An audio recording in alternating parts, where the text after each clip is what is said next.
São as profecias extrabíblicas do rabino Judá ben Samuel. Judá ben Samuel foi um rabino judeu, né? Era um rabino, que nasceu na Alemanha, em Regensburg, em 1140, no ano 1140 da era cristã, e morreu no ano 1217. No ano da sua morte, ele profetizou sobre o futuro de Israel. E deixou escrita essas profecias. E essas profecias vêm se cumprindo, por isso elas se tornam relevantes para nós aqui. E ele teria profetizado, então, sobre... como o nosso tempo já está bem adiantado, eu vou pular aqui algumas coisas que eu iria falar sobre ele, mas ele é uma figura, assim, controvertida, porque no meio judaico, porque ele dizia, uma das coisas que irritava os rabinos contemporâneos dele, era um homem muito culto, muito preparado, muito temente a Deus, mas ele dizia que era mais importante estudar a Bíblia do que estudar os ensinos rabínicos, o Talmud. E isso desagradava muito os rabinos, porque eram eles os intérpretes da palavra de Deus. Eles queriam que todo mundo comesse ali pelas mãos dele. E a interpretação se desse através dos rabinos. E ele ensinava que era muito mais importante você estudar a Bíblia, né, como hoje nós sabemos. Ele era considerado muito evangélico, entre aspas, porque ele disse que era possível se ter um relacionamento pessoal com Deus. E isto os rabinos achavam uma heresia. Porque, sendo Deus tão santo e o homem tão pecador, era impossível esse relacionamento no entendimento dos rabinos. Então ele era muito criticado. Os ensinos de Judá ben Samuel era muito criticado pelos seus contemporâneos e até hoje eles são também criticados. Mas esse homem, irmãos, ele deixou umas profecias que são conhecidas como as profecias do jubileu. Você sabe que o ano jubileu é um período de 50 anos. Se você for lá no livro de Levítico, Deus estabelece aquele período do ano jubileu. Então, 7 vezes 7, 49, o 50º ano é o ano do jubileu. O que significa jubileu? Tudo volta a ser como antes, ou seja, né, quem é escravo é liberto, quem vendeu a propriedade volta para aquela família novamente, enfim, muda tudo, o ano do jubileu. Então ele profetizou sobre os jubileus para o povo de Israel. Então ele diz que desde aquela data, a data que ele profetizou, que foi também o mesmo ano que ele morreu, em 1217, a primeira parte da profecia diz assim, a primeira profecia dele, que daquela data decorreriam 6 jubileus. 6 jubileus são 300 anos. E que no final desses 6 jubileus, no final desses 300 anos, viria um povo que tomaria a cidade de Jerusalém. Esta profecia se cumpriu literalmente, porque no ano de 1517, os turcos otomanos, do Império Otomano, tomaram a cidade de Jerusalém e passaram a dominar a cidade de Jerusalém. Ele não disse que povo seria esse. Ele apenas disse que no espaço de 6 jubileus, 300 anos, ia surgir um povo que ia tomar a cidade de Jerusalém. A segunda parte da sua profecia, ou a sua segunda profecia, ele diz o seguinte, que a cidade de Jerusalém estaria sob o domínio desse povo, que no caso foram os turcos otomanos, o Império Otomano, durante 8 jubileus. 8 jubileus são 400 anos. É só... Você já descobre quantos são hoje jubileus. Estaria no domínio desse povo, a cidade de Jerusalém, durante 8 jubileus, 400 anos. Essa profecia também se cumpriu em cima.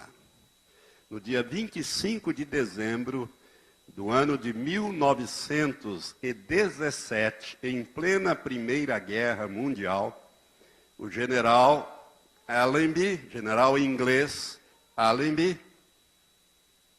Edmund Allenby, ou George Allenby, eu não sei bem se o primeiro nome dele é George ou Edmund, mas é um desses dois nomes, Allenby, ele é conhecido na história como General Allenby. Se você vê aquele filme Lawrence da Arábia, tem um ator que faz o papel desse homem e vê ele entrando em Jerusalém sem dar um tiro de canhão, um tiro de fuzil, sem disparar um tiro. No dia 25 de dezembro do ano de 1917, ele tomou Jerusalém, acabou o Império Turco-Otomano. Cumpriu-se, então, essa segunda profecia desse rabino Judá ben Samuel. A terceira parte da profecia, ou a terceira profecia de Judá ben Samuel, em relação à cidade de Jerusalém e ao destino do povo judeu, ele disse o seguinte, que a cidade de Jerusalém seria uma terra de ninguém durante um jubileu, 50 anos. Então, de 1917, a Inglaterra, o exército inglês, tomou Jerusalém, mas não quis ficar com Jerusalém. E entregou Jerusalém para a chamada Liga das Nações, que depois foi transformada na ONU, na atual ONU. E a ONU, então, encarregou a Inglaterra de administrar toda aquela área chamada de Palestina, né? E até que a ONU resolvesse o que ele ia fazer com aquela área.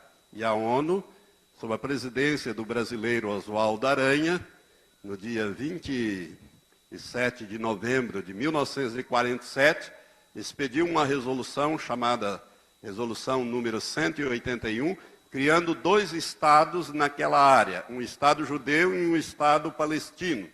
Os palestinos não aceitaram a resolução da ONU, os judeus aceitaram a resolução e proclamaram a sua independência no dia 14 de maio de 1948. No dia seguinte,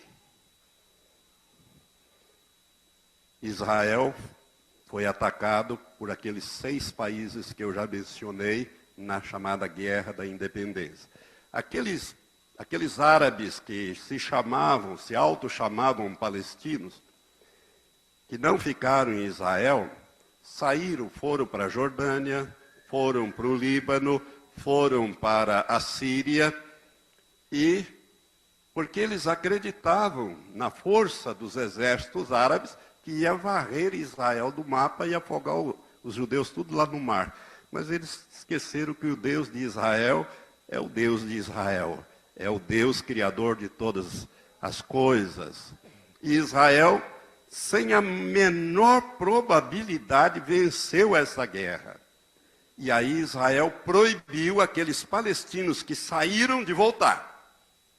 E aí é que nós temos a origem dos chamados refugiados palestinos, que estão lá, nos guetos. Aqueles países poderiam ter incorporado, porque são árabes, ao seu povo, mas não incorporaram. Usam como massa de manobra para atacar Israel. Se você conhece a história, essa é a história. Né? Isso é história, está nos livros de história. Isso não é ficção, é livro de história. Mas a profecia de Judá ben Samuel disse que Jerusalém seria, a terceira profecia, são 4, que Jerusalém seria terra de ninguém por um jubileu.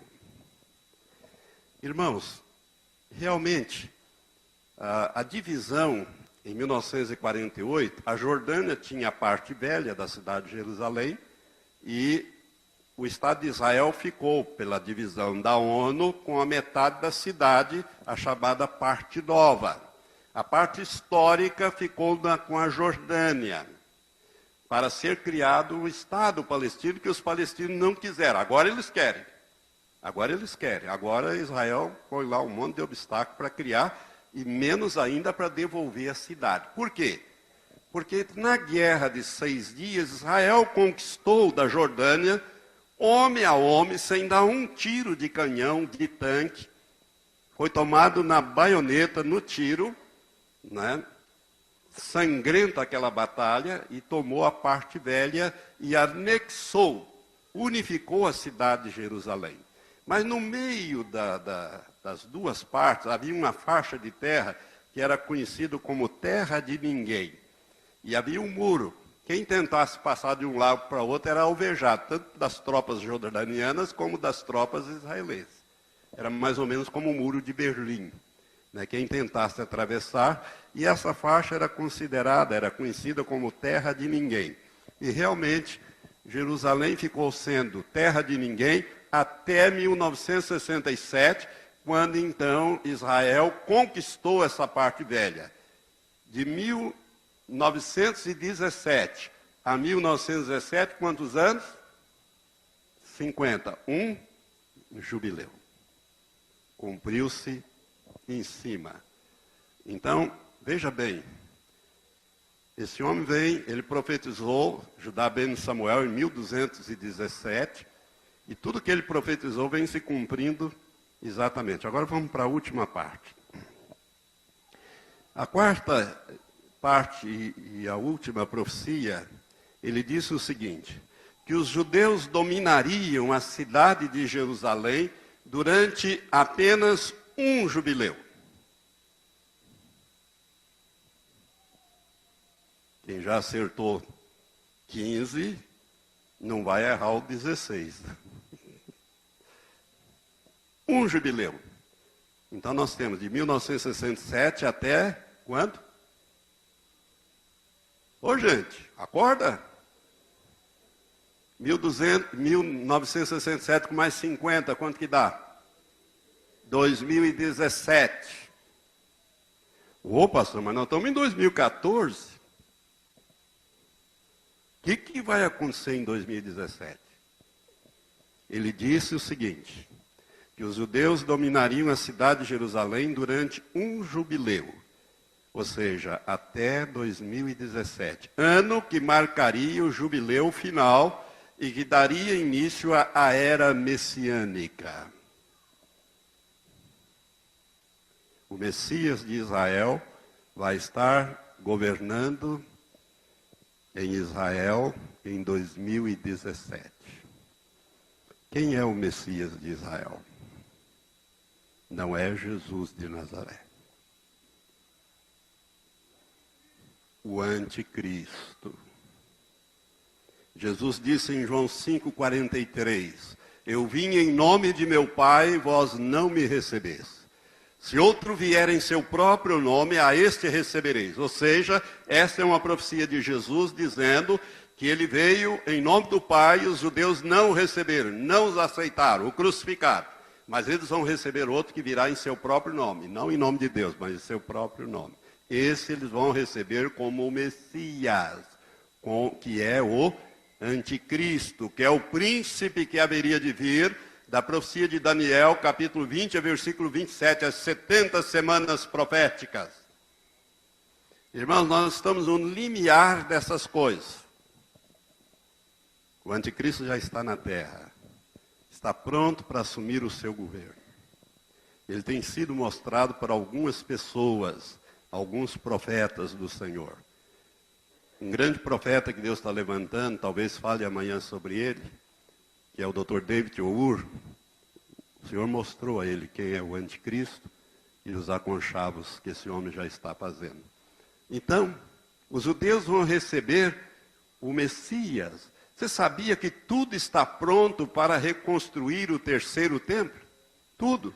Se você entrar na internet e colocar lá, terceiro templo de Israel, ou terceiro templo dos judeus, você vai ver que existe o Instituto do Templo. Está tudo pronto, irmãos. Já foram fabricadas as roupas que os sacerdotes têm que usar, já construíram o candelabro de ouro com 500 quilos de ouro, está pronto.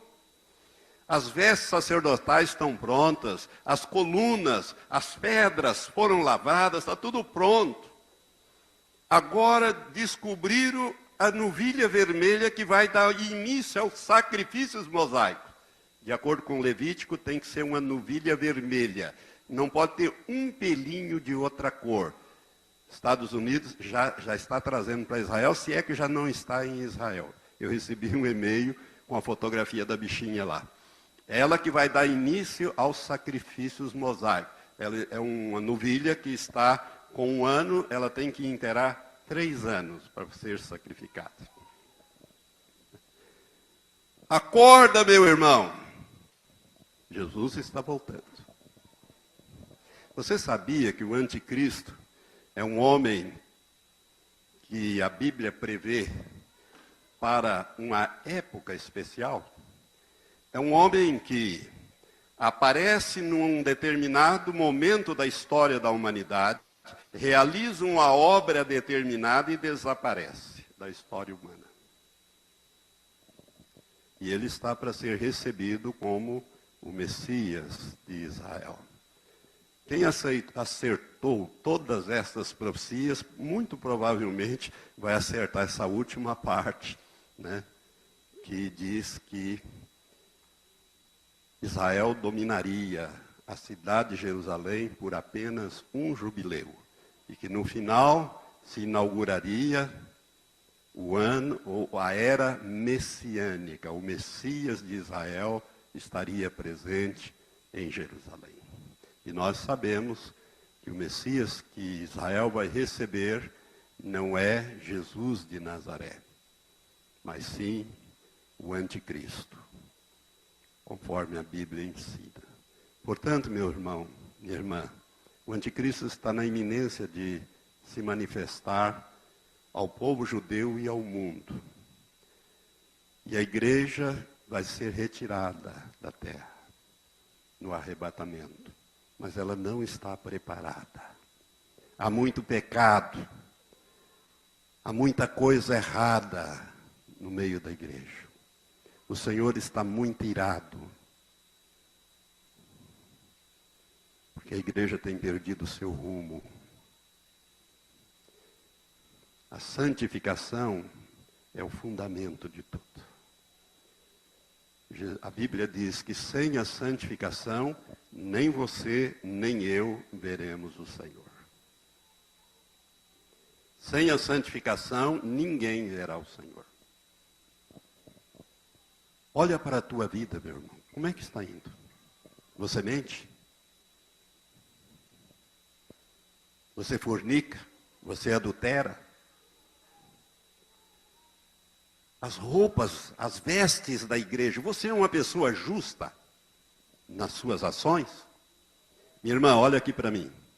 Você é justa com a sua empregada ou você explora a sua empregada? Você faz ela trabalhar mais e não paga as horas extras para ela. Você que é patrão, explora os seus empregados. Você que é empregado, enrola lá e não trabalha, faz corpo mole. Você é justo nas suas ações? O que a Bíblia diz em Apocalipse, no capítulo 19? Que as vestes de linho fino e puro são as obras dos justos da igreja, as obras de justiça. Uma vez Jesus disse assim: se a vossa justiça não exceder a dos escribas e fariseus, de modo nenhum entrareis no reino dos céus. E olha que os escribas e fariseus eram aqueles que davam o dízimo do endro, da hortelã e do cominho.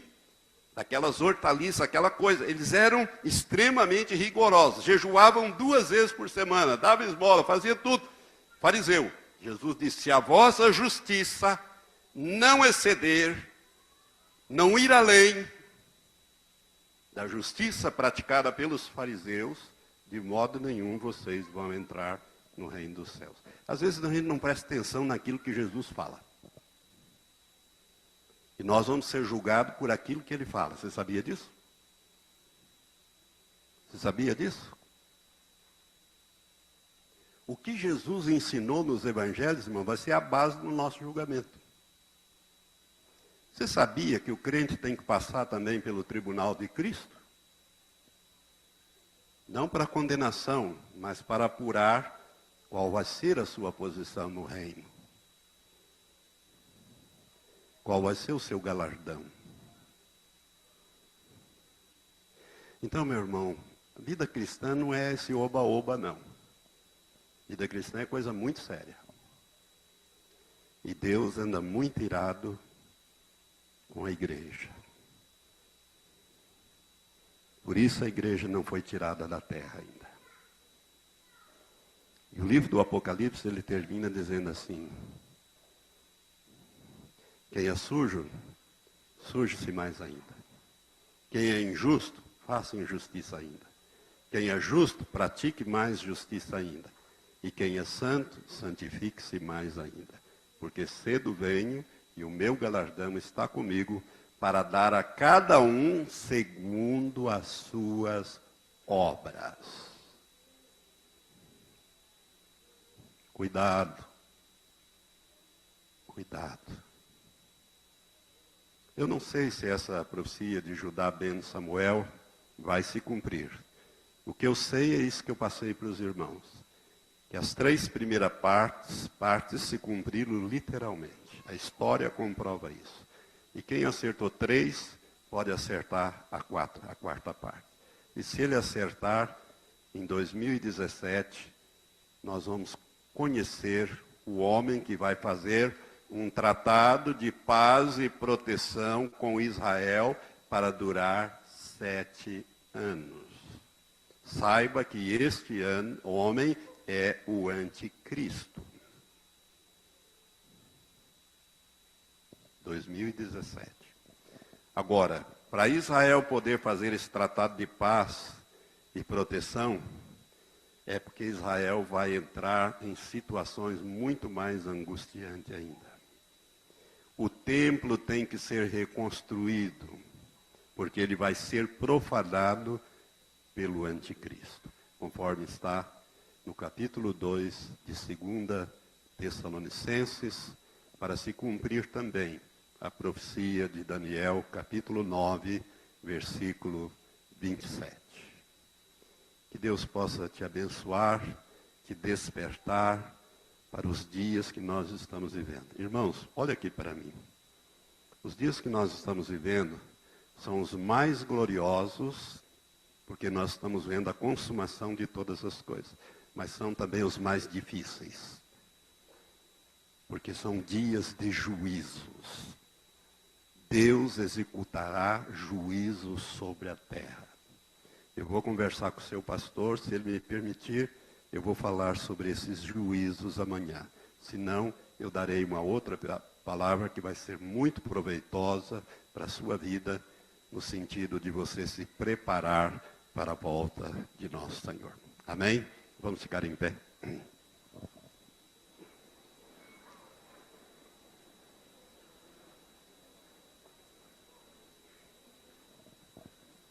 Levante as suas mãos para cima. Senhor Deus, nós queremos, ó Pai, nesta hora, abençoar essas vidas, Senhor. Abençoar esta igreja, esses irmãos, o corpo de Cristo que aqui está. Ó Deus, para que esta palavra não volte vazia, mas antes comece a despertar para a necessidade de uma preparação em santidade. Senhor, nós queremos te pedir, meu Pai, em nome de Jesus, que haja, Senhor, mudanças na vida do teu povo, na vida da tua igreja. Que haja, Senhor, um mover do teu Espírito poderoso, ó Pai, trazendo, Senhor, uma forte convicção de pecado, arrependimento e abandono, ó Deus, como também uma vida de compromisso com o Senhor. Eu abençoo, Senhor, esses que me ouviram e que ainda me ouvirão através dessas gravações. Ó Pai, que a palavra do Senhor não volte vazia, mas antes faça aquilo que te apraz e prospere naquilo para o qual tu a tens enviado nesta noite. Em nome de Jesus. Amém. Amém. Graças a Deus. Pastor Moisés. Pastor Moisés.